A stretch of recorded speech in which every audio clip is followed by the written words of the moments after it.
Bismillah, Bismillah, Bismillah, Bismillah, Bismillah, Bismillah, Bismillah, Bismillah, Bismillah, Bismillah, Bismillah, Bismillah, Bismillah, Bismillah, Bismillah.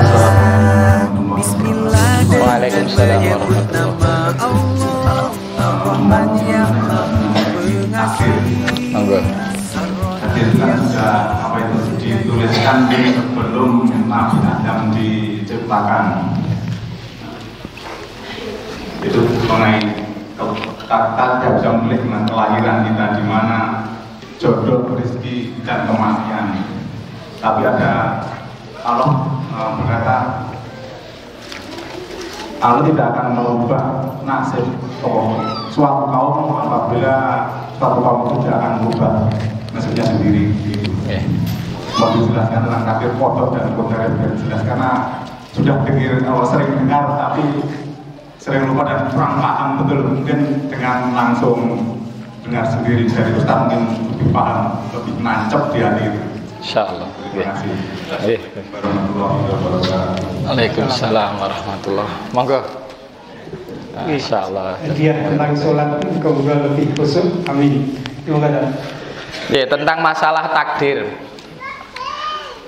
Beriman kepada qada dan qadar itu rukun iman ke-6. Namanya rukun iman, maka wajib diimani, wajib percaya kepadanya.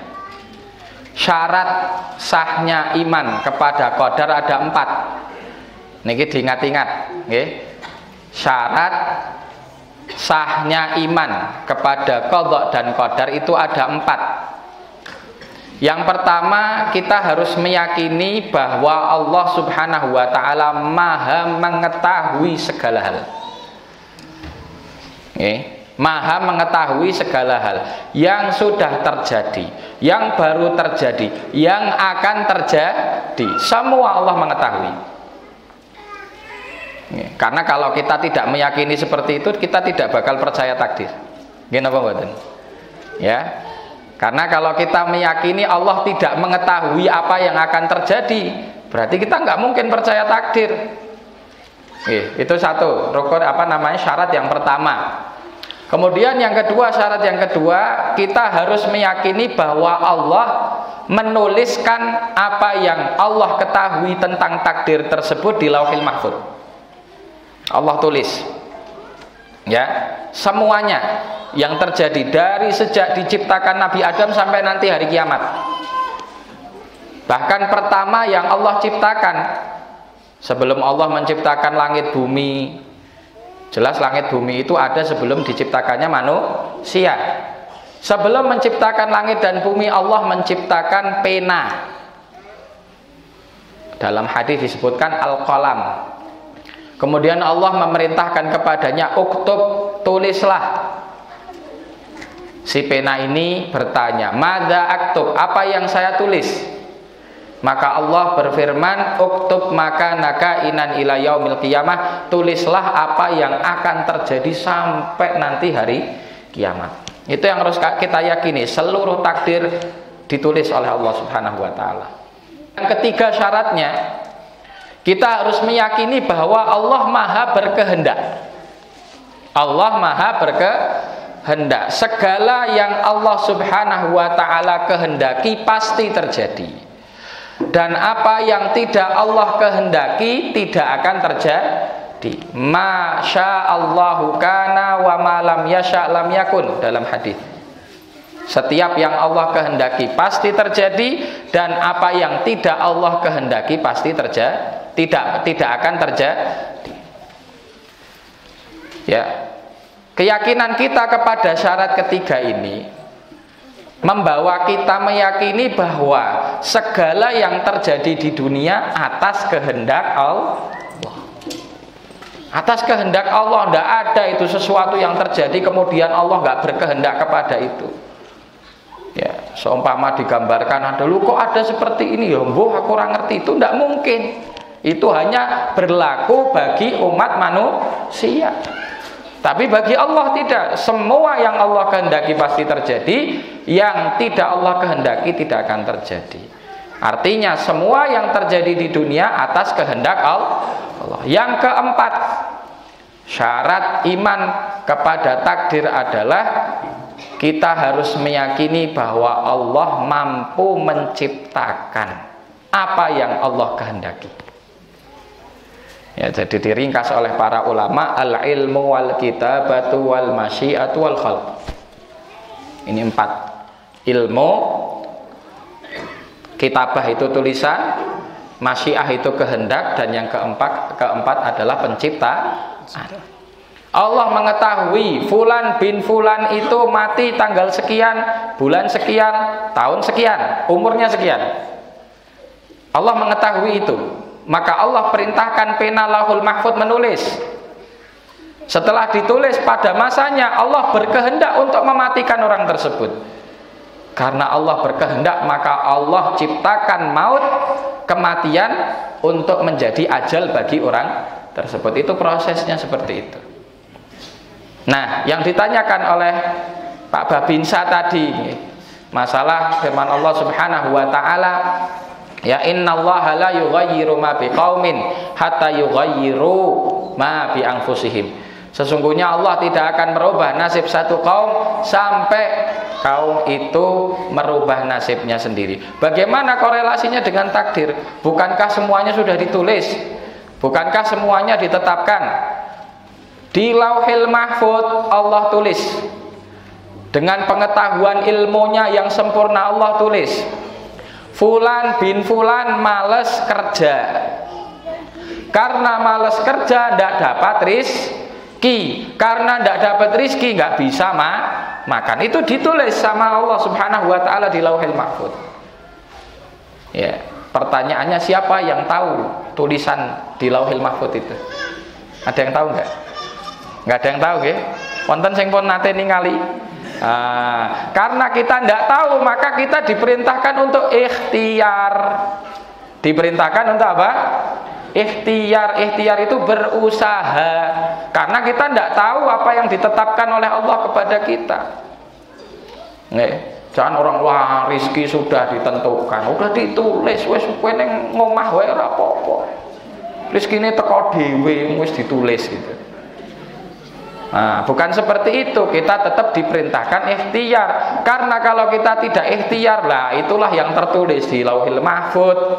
Fulan bin fulan nggak ikhtiar, nggak cari rizki, akhirnya nggak dapat rizki. Ketentuannya gitu.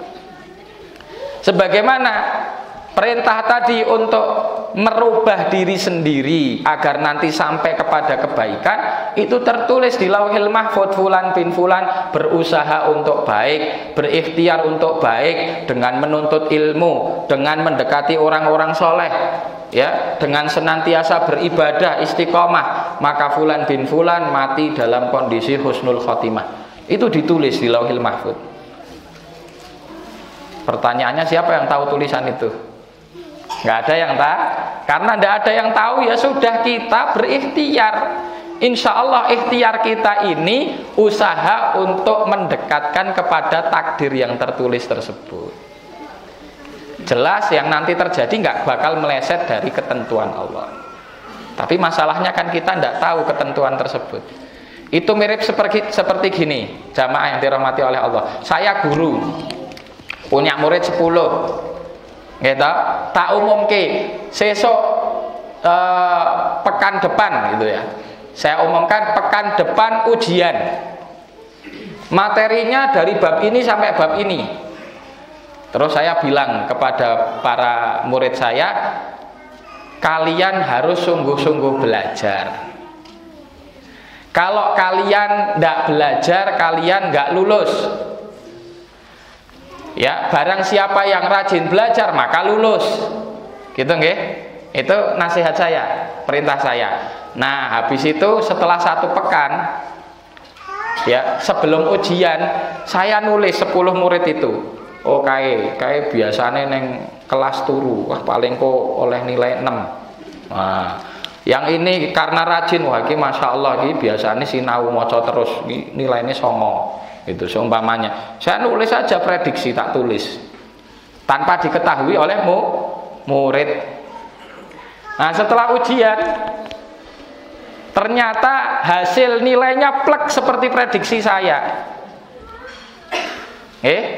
Hasil nilainya plek seperti prediksi saya. Itu apakah artinya murid tadi dipaksakan oleh apa yang saya tulis, atau karena ikhtiar mereka? Karena ikhtiar mereka, karena mereka mencoba. Itu padahal hanya saya sebagai guru yang ilmunya tidak sempurna, yang kehendaknya tidak mutlak dan tidak bisa menciptakan. Maka bagaimana dengan Allah Subhanahu wa taala? Ya, Rasulullah SAW bersabda, "Saddidu wa qaribu." Dekatilah, ya, mengarahlah kepada kebenaran. Fakullun muyassarun lima khuliqalah. Karena setiap orang dimudahkan untuk mendekati takdirnya sesuai dengan yang diupayakan. Orang kalau usahanya baik, takdirnya insya Allah baik. Orang kalau usahanya buruk, insya Allah takdirnya buruk. Dalilnya apa? Firman Allah, fa'amma man a'ta wattaqa wa saddaqa bil husna fasanuyassiruhu lil yusra wa amma man bakhila wastaghna wa kadzdzaba bil husna fasanuyassiruhu lil usra. Itu dalilnya. Orang yang beriman, suka memberi, suka bersedekah, membenarkan segala yang datang dari Allah dan Rasulnya, fasanuyassiruhu lil yusra, dimudahkan kepada kebaikan sampai nanti akhir hayat insya Allah meninggalnya husnul khatimah. Tetapi orang yang sukanya berbuat maksiat, wa amman bakhila wastaghna, pelit, medit, istaghna, tidak merasa butuh kepada Allah, tidak bersyukur atas nikmat Allah, wa kadzdzaba bil husna, mendustakan segala yang datang dari Allah dan Rasulnya, mendustakan Al-Quran dan Sunnah, fasanuyassiruhu lil usra, dimudahkan menuju kepada keburukan, disusahkan hidupnya dunia akhirat. Gitu paham nggih, Pak Sofin nggih, barakallahu fiik. Tambahan apa itu, saya dulu pernah mendapatkan pelajaran kaitannya sama nasib seperti yang beliau sampaikan tadi. Dulu kiai saya sudah mengatakan bahwa kaitannya dengan nasib tauhid itu, ketika kita ditakdirkan oleh Allah Subhanahu wa taala, sebenarnya di dalam kandungan itu sudah dinasibkan kita menjadi orang Islam, mentauhidkan Allah Subhanahu wa taala. Allah katakan, "Alastu birabbikum?" Qalu bala syahidna. Siapapun yang terlahir ke dunia sebelumnya itu sudah bernasib mentauhidkan Allah Subhanahu wa taala, sudah bernasib menjadi orang Islam. Ning kocak kok metu lair ning alam donya, dhek iso dadi Majusi, iso dadi Kristen, iso dadi Hindu, Konghucu, Buddha lan sanes-sanes itu. Nah ini bagaimana tadi? Jadi ketika kita sudah ditakdirkan oleh Allah Subhanahu wa taala menjadi nasib kita menjadi orang muslim, kemudian Allah tidak akan merubah nasib dalam arti nasib yang baik sing sebelumnya mentauhidkan Allah Subhanahu wa taala, kula panjenengan sami sok merubah dhewe dadi kafir. Ini bagaimana? Jadi ketentuan bahwa orang itu lahir dalam kondisi fitrah tauhid itu memang dalilnya dari Al-Quran dan Sunnah. Salah satu firman Allah yang tadi disebutkan, alastu bi rabbikum qalu bala, dan seterusnya, syahid qalu bala syahidna ala anfusina qalu bala antakunu yaumal qiyamat qalu bala syahidna ala anfusi, itu di surat Al-A'raf. Okay. Jadi itu dari sisi ayat nih. Dari sisi hadis, Rasulullah Shallallahu Alaihi Wasallam bersabda, kullu mauludin yuladu alal fitrah. Setiap orang itu terlahir dalam kondisi fitrah. Artinya fitrah itu apa? Fitrah Islam. Ya, fitrah Islam, karena memang itu perjanjian yang Allah Subhanahu Wa Taala ambil dari setiap makhluk ketika sebelum Allah Subhanahu Wa Taala wujudkan di dunia. Nah, setelah itu Rasulullah SAW bersabda, fa'abawahu yuhawidanihi au yunassiranihi au yumajjisanihi. Maka setelah fitrah itu Allah tetapkan, kemudian anak lahir, yang menjadikan dia itu tersesat itu lingkungannya. Lingkungan yang paling pertama orang tua, ya. Lingkungan yang paling pertama orang tua. Orang tuanya Yahudi, maka anaknya jadi Yahudi. Orang tuanya Nasrani, maka anaknya jadi Nasrani. Orang tuanya Majusi, maka jadi Majusi. Seperti itu.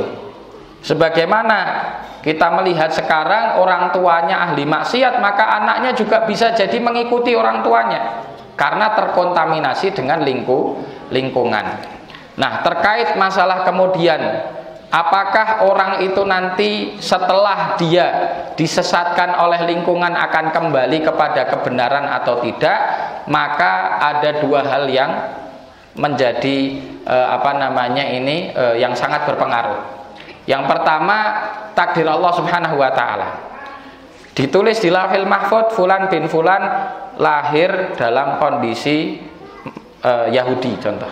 Karena dilahirkan di keluarga Yahudi.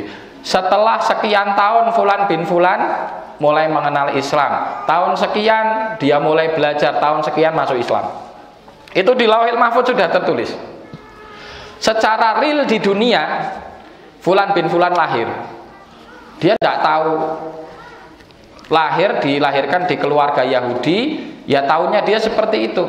Bahkan nggak ngerti Allah, nggak ngerti Rasulnya, nggak ngerti Al-Quran dan seterusnya. Tapi kemudian karena di Lauhil Mahfuz sudah ditetapkan bahwa orang ini nanti akan mendapatkan hidayah, Allah buatkan skema dia bisa mengenal Islam. Ya, mungkin dalam satu seminar ketemu sama teman muslim, atau mungkin pas baca Quran, baca bukunya orang Islam. Ya, ada YouTuber Inggris itu mendapatkan hidayah gara-gara apa? Dengerin bacaan Imam Haramain baca Quran. Kemudian ini apa ini yang dibaca, kok enak didengerin, terenyuh, lama-lama masuk hidayah di situ. Nah, akhirnya ada ikhtiar. Dia nggak tahu masalah konsep takdir, taunya cuma kok mengenal Islam kok bagus. Akhirnya dia berikhtiar cari ilmu, tanya ke sana, tanya ke sini, konsultasi sampai mantep saya masuk Islam. Itu jadi prosesnya seperti itu. Allah tetapkan, takdirkan semua makhluk itu muslim, bertauhid. Ketika lahir dikontaminasi oleh lingkungan, kemudian nanti sampai kepada ujung akhir hayatnya tergantung ikhtiar. Maka selama kita belum tahu takdir kita bagaimana, ya sudah berikhtiar saja. Pilihan kita hanya berikhtiar, pilih jalan yang baik atau jalan yang buruk. Itu kembali kepada pribadi kita masing-masing. Ya. Bismillah, bismillah, bismillah, bismillah, bismillah, bismillah, bismillah, bismillah, bismillah, bismillah, bismillah, bismillah. Bismillah dengan menyebut nama Allah Ar-Rahman yang Maha Pengasih, Ar-Rahim yang Maha Penyayang. Ucaplah sebagai pintu rahmatnya. Bismillah dengan menyebut nama Allah Ar-Rahman yang Maha Pengasih, Ar-Rahim yang Maha Penyayang. Segala amalan jadi ibadah.